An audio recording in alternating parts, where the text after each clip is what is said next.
ajenda ya kitaifa kufunga kwa masaa 12 nchi nzima mpaka Disemba 31, ili yale yaliyokusudiwa yatukute tukiwa tumefunga, Mungu ayapeperushe mbali, yasitokee. Tukifunga, tukilia kwa uchungu, sikilizeni, acheni kulia kwa kujifanyisha. Kila mmoja aililie Tanzania, uomboleze, weka mikono kichwani, useme Tanzania yangu uko wapi? Tanzania yangu tunakwenda wapi? Mnataka tufiwe nchi yetu? Nchi yetu itufie mikononi? Tanzania ni bibi harusi mzuri, hebu tumkumbatie, hebu tumbebe, hebu tumfanye kuwa mzuri na uzuri wake.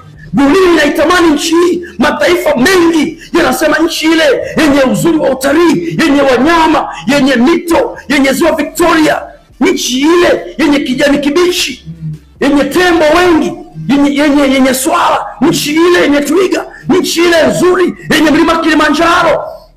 Inatuondokea, tunaiona, ipukutike, tunaiona.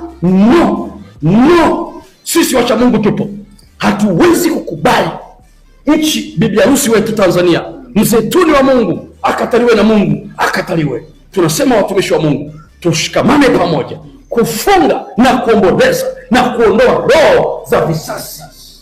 Lakini kwa sababu ya dhambi ya Watanzania na kiburi chao, Watanzania wakaanza kushindana na serikali yao. Mungu amechukia kwa sababu aliwaonya mapema, kama nchi itaingia kwenye malumbano na ugomvi na kukosa utulivu, Mungu atatuacha.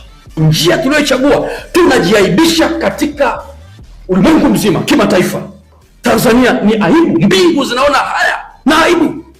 Vijana wetu mmesoma sana, ni kweli mmesoma, na mimi nawapongeza vijana, mmesoma, mna elimu kubwa, lakini nawasihi kwa huruma za Mungu, Mungu ni kweli atawafanya kuwa viongozi wa baadaye, lakini si kwa jinsi hii.